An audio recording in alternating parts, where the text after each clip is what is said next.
Class 11 business studies का chapter हम कर रहे थे व्यवसाय का बढ़ता आधार emerging mode of business part number 4।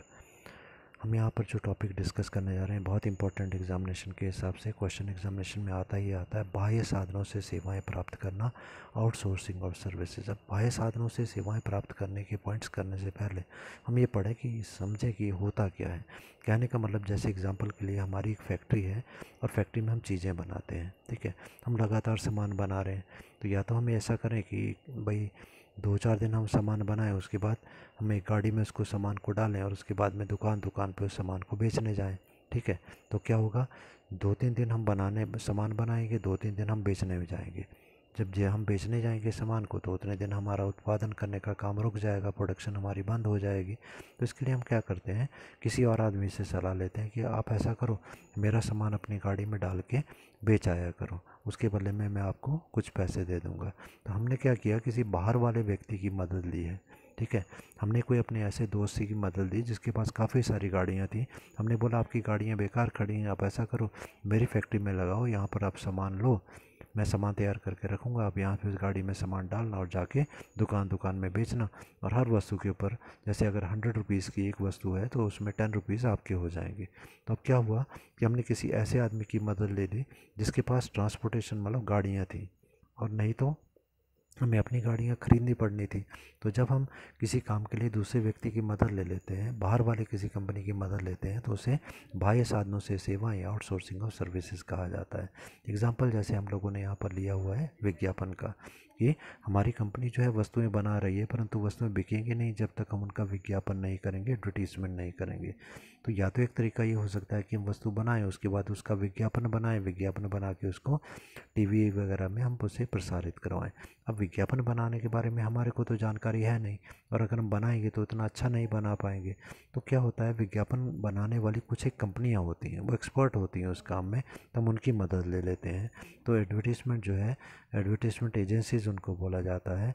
तो वो कंपनियां जो होती हैं कम कीमत पे बहुत अच्छा कार्य करती हैं, हम उनकी मदद लेते हैं। अब चलते हैं बाह्य साधनों की सेवाएं प्राप्त करने की प्रकृति या नेचर के बारे में। पहला पॉइंट दिया गया, गुणवत्ता पर आधारित विशिष्टकृत सेवाएं, quality service based on specialised services. अब यहाँ पर मतलब ये हुआ कि देखो, हम लोगों ने बोला, अभी एग्जांपल हमने लिया कि अगर हम खुद विज्ञापन बनाएंगे उसका गुण इतना अच्छा नहीं होगा, उसकी क्वालिटी इतनी अच्छी नहीं होगी।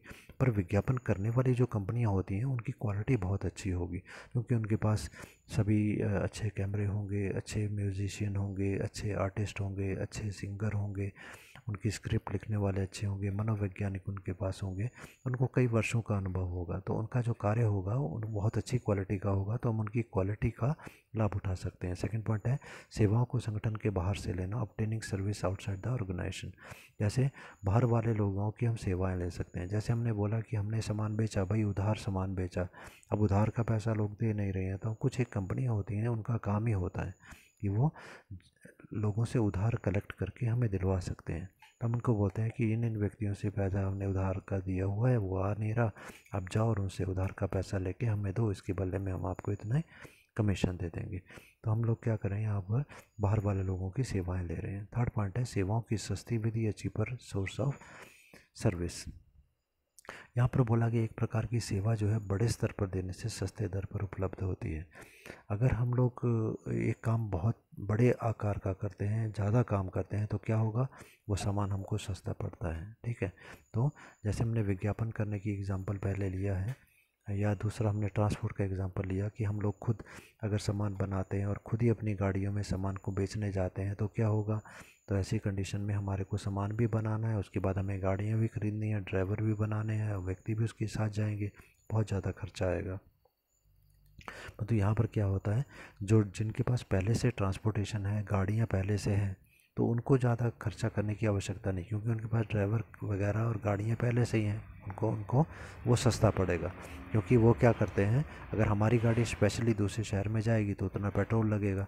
पर वो कंपनियां जो होती हैं जो कि सामान पहुंचाने का काम करती हैं, तो एक बार ही उनकी गाड़ी जाती है और वो एक कंपनी का नहीं, 10-15 कंपनियों का सामान इकट्ठी ले जाती हैं एक ही बारी में, तो उतने पेट्रोल में 10-15 कंपनियों का काम हो जाएगा, तो वो सस्ता पड़ेगा। अगला हमारे को दिए गए, प्रयोग करने वाले की कुशलता में वृद्धि, increase in the efficiency of the work, ठीक है।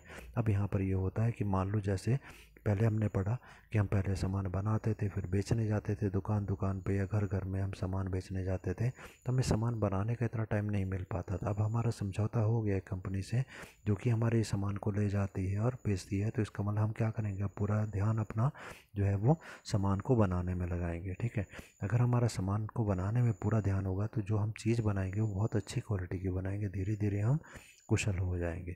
अगला दिया एक व्यवसाय का संवर्धन या एनहांसमेंट ऑफ द बिजनेस, क्योंकि हम पूरा ध्यान अपने बिजनेस पे लगा रहे हैं, बाकी का काम फालतू का जो होता है वो दूसरी कंपनियों से करवा ले रहे हैं, तो हमारे जो बिज़नेस होगा धीरे धीरे विकसित हो चलेगा, डेवलपमेंट उसकी एनहांसमेंट होती चलेगी। 6 पॉइंट है बाह्य साधनों की व्यवस्था की आवश्यकता, नेसेसिटी ऑफ आउटसोर्सिंग, ज़रूरी हो जाता है बाहर से सेवाएं लेना, क्योंकि हम अपना ध्यान जो है इस पर दे पाते हैं। और हो सकता है कि यदि जो कार्य हम करना चाहते हैं उसके बारे में हमारे को ज़्यादा जानकारी भी नहीं, ठीक है, तो बाहर वाली कंपनी उस कार्य में एक्सपर्ट है तो हम उसकी जानकारी का लाभ उठा लेते हैं, खुद उस पर ध्यान नहीं देते।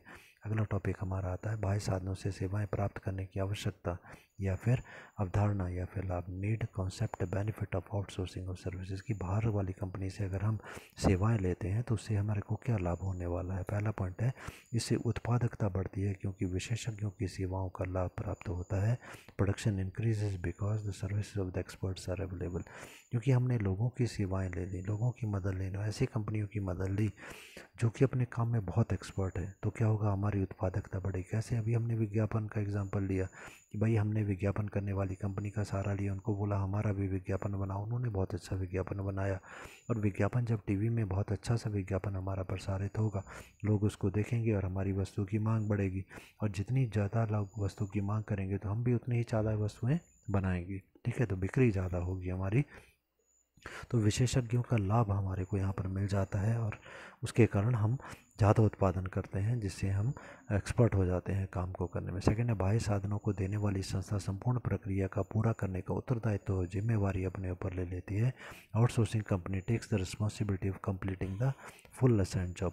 अब जब हमने विज्ञापन की बात कही कि भाई आप हमारा विज्ञापन करो, या ट्रांसपोर्टेशन की बात कही, मैंने उस कंपनी वाले को बोला भाई आपके पास गाड़ियाँ हैं, आपने क्या करना है, यहाँ पर आना है, सामान तैयार होगा, आपने उठा के ले जाना सामान और उसको बेचना है, और उसके हिसाब से आप अपना जो प्रॉफिट का हिस्सा होगा वो उसमें ले लेना।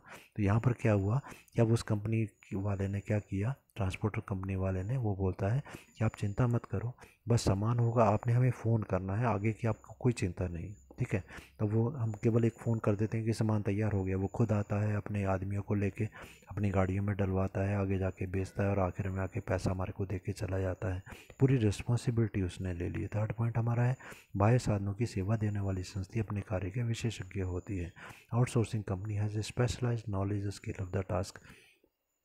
वो ट्रांसपोर्ट कंपनी वाला जो है, वो गाड़ियों वाला जो व्यापारी है, तो वो व्यापारी जो है और भी कंपनियों का सामान लेके जाता है, तो उसको पता है कि भाई कौन कौन सी दुकान में सामान बिकता है, वो वहाँ पर सीधा ही जाएगा।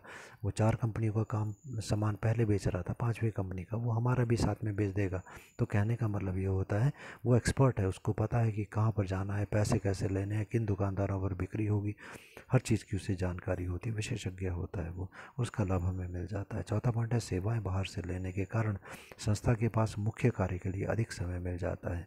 When we get services from the other company, then we have more time at our disposal to perform our main task। जो मेन काम हमने करना है उस पर हम ज़्यादा ध्यान दे पाते हैं, उस पर ज़्यादा समय हमें मिल पाता है और ज़्यादा अच्छे तरीके से हम कर सकते हैं जब बाहर वाली कंपनी हमारा आधा काम संभाल लेती है।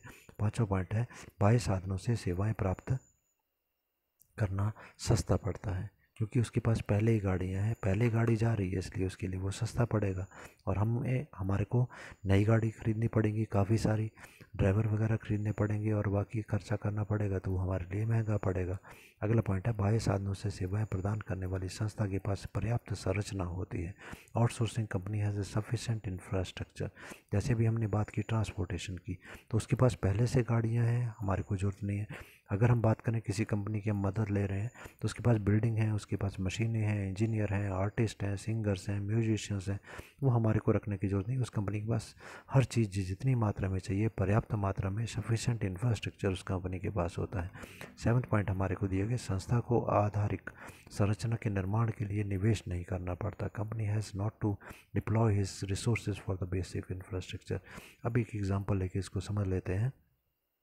जैसे मान लो कि हमारी कंपनी जो है कंप्यूटर बनाती है और हमारे को मालूम है कि कंप्यूटर जो है हम बनाते हैं तो ये बनने के बाद अच्छी क्वालिटी का हम बनाते हैं तो 5-6 साल तक ये ख़राब नहीं होता है। ठीक है, तो हमने गारंटी दे दी कि भाई हमारे कंप्यूटर जो है वो 5 सालों तक जो है वो अगर ख़राब होगा तो उसको हम फ्री में रिपेयर करके देंगे, ये गारंटी हमने दे दी। पर एक बात है कि कंप्यूटर अगर हम बना रहे हैं तो देखो, अगर अब कंप्यूटर ख़राब हो जाता है, जल्दी होता नहीं है, अगर वो ख़राब हो जाएगा तब क्या होगा, फिर वो लोग हमारे पास लेके आएंगे तो हमारे को एक अलग से वर्कशॉप बनानी होगी जिसमें कि हमारे को बहुत अच्छी अच्छी महंगी मशीनें लगानी होगी, कुछ इंजीनियर वहाँ पर बिठाने होंगे, उनको लगातार काम देना होगा, तनख्वाह देनी होगी, बिल्डिंग का खर्चा करना है, ज़मीन खरीदनी है, मशीनें लगानी है, इंजीनियर्स की सैलरी देनी है, उनके असिस्टेंट वर्कर रखने होंगे हमारे को, तो इतना सारा खर्च ना करना पड़ेगा। ठीक है, तो जब हमने क्या करना है, जब हम आउटसोर्सिंग की बात करते हैं तो मान लो हमारा कंपनी के साथ में कोई ऐसा एक मैकेनिक है, इंजीनियर कोई, जो कि कंप्यूटर रिपेयर का काम करता है, कोई दुकान है, तो हमने उससे बात कर ली, भाई हमारी दुकान में अगर जब भी हमारी कंपनी में जब कोई कंप्यूटर आएगा तो हम आपको कंप्यूटर रिपेयर के लिए देंगे, आपने रिपेयर करना है और हम आपको इतना कमीशन उसको दे देंगे। ठीक है, तो इसका मतलब है अब हमारी कंपनी को उसमें इन्वेस्ट नहीं करना पड़ता, पैसा नहीं लगाना पड़ता, दूसरी कंपनी ने पहले ही इंजीनियर रखे हुए हैं, बिल्डिंग बनाई हुई है, हम उसका पूरा लाभ उठा पाते हैं। 8वां पॉइंट है, जब सेवाओं की आवश्यकता अस्थायी होती है तो उन्हें बाहर से लेना बेहतर होता है। When services are temporary required, then it's better to take them from the outside.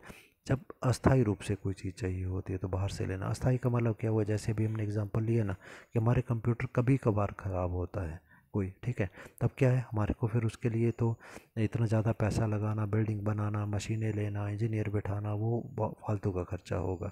तो कभी कभार ही कोई कंप्यूटर ख़राब होता है तो उसके लिए हम किसी कंप्यूटर रिपेयर करने वाली कंपनी से ही बात कर लेते हैं ना कि भाई ये कंप्यूटर आएगा, हम आपको देंगे, आप ठीक कर देना, बात खत्म। तो कहने का मतलब है जब कभी कभी हमें आवश्यकता होती है तो बाहर से सेवाएं लेना अच्छा रहता है। उसके बाद नेक्स्ट टॉपिक हमारा है बाह्य साधनों से सेवाएं प्राप्त करने के प्रकार या types of outsourcing of the services. अब कितने प्रकार की सेवाएं हम ले सकते हैं। पहला है हमारा वित्त सेवाएं या फाइनेंशियल सर्विसेज। वित्त सेवाओं का मतलब होता है पैसे संबंधित सेवाएं। कि हमें जो पैसा चाहिए वो बहुत कम लागत पर चाहिए। कम लागत का मतलब अगर हम उधार लेते हैं किसी से तो बहुत कम ब्याज पे हमें पैसा मिल जाए, ठीक है, ताकि अगर हम कम ब्याज पे पैसा मिल जाएगा तो हमारा खर्चा कम आएगा और खर्चा कम आएगा तो हमारा लाभ बढ़ जाएगा और हमारे पास पैसा होगा तो हमारी धन की स्थिति, वित्तीय स्थिति, फाइनेंशियल पोजीशन भी अच्छी हो जाएगी। और फिर अगर हमें पैसा आसानी से मिल जाता है तो फिर हम कंपनी को आगे बढ़ाने की और बात सोच सकते हैं कि भाई और फैक्ट्री खोल लेते हैं और दुकान खोल लेते हैं। तो इसके लिए बहुत लंबे समय के लिए हमारे को जो पैसा चाहिए, कुछ एक ऐसे बैंक होते हैं या संस्थाएं होती हैं, कंपनीज होती हैं, तो बहुत लंबे समय के लिए हमारे को पैसा उधार देती हैं। जैसे एग्जांपल ICICI, IDBI, UTI का दिया गया। सेकेंड पॉइंट है विज्ञापन संबंधी सेवाएं, एडवर्टीजमेंट सर्विसेज। अभी हमने डिस्कस किया कि विज्ञापन के लिए हमने विज्ञापन कंपनी का सहारा ले लिया। उस कंपनी के पास म्यूजिशियंस हैं जो म्यूज़िक तैयार करते हैं, आर्टिस्ट हैं जो मतलब रोल प्ले करते हैं, स्क्रिप्ट लिखने वाले हैं जो क्या डायलॉग बोले जाएंगे वो लिखते हैं, सिंगर हैं उन्होंने रखे हुए हैं, इंस्ट्रूमेंट्स उनके पास है, रिकॉर्डिंग कैमरा उनके पास है, सब कुछ उनके पास है, ठीक है। उसके बाद में अगला आ गया पत्रवाहक या कुरियर सेवाएं। देखो, एक तो ये हो सकता है कि सामान भिजवाना है, जिन लोगों का आ रहा है हमारे पास ऑर्डर, तो उनको सामान भिजवाने के लिए या तो हमारी गाड़ी हम रखें और उस गाड़ी में सप्लाई करें एक एक दो चीज़ें, या फिर कुछ कुरियर सर्विसेज होती हैं, वो लोग क्या करते हैं, हमारा कोई लेटर हो गया, हमारा कोई पार्सल हो गया या कुछ भी हो गया, उसकी गारंटी देती हैं कि वो बहुत जल्दी हमारे सामान को उस व्यक्ति तक पहुंचाएंगे, उसके साइन करवा के भी वो हमारे को देंगे और जल्दी पहुंचाएंगे। तो उसके लिए हमें ज़्यादा चिंता करने की आवश्यकता नहीं होती, हम जाके सीधे उस कंपनी के ऑफिस में दे देते हैं और वो कंपनी के ऑफिस वाले जो होते हैं वो हमारे सामान को अपनी गाड़ी में डालकर और तुरंत पहुंचा देते हैं, क्योंकि इनका काम ही होता है अलग अलग कंपनी को सामान पहुंचाना। तो इनकी गाड़ी जाती है और सारी कंपनियों की डाक इकट्ठी चली जाती है। तो ठीक है, अगला हमारे को दिया गया ग्राहक सहायता सेवा या कस्टमर सपोर्ट सर्विसेज। जब हमारे सामान हम लोग बेच देते हैं तो उसके बाद में कुछ एक प्रॉब्लम आ सकती है, ठीक है। तो उन सामान को बेचने के बाद यदि हमने कोई सेवा करनी है या हेल्प करनी है ग्राहकों की, तो फ्री में रिपेयर करना गारंटी पीरियड में, तो उसके लिए हम लोगों ने एक अलग से कोई कंपनी की मदद ले ली जो अलग अलग कंपनियों के जो ग्राहक होते हैं उनकी हेल्प करते हैं। अगला पॉइंट हमारा है बिजनेस प्रोसेस आउटसोर्सिंग या कॉल सेंटर्स या कस्टमर केयर्स, ठीक है। कस्टमर केयर के बारे में आप लोग जानते हैं। तो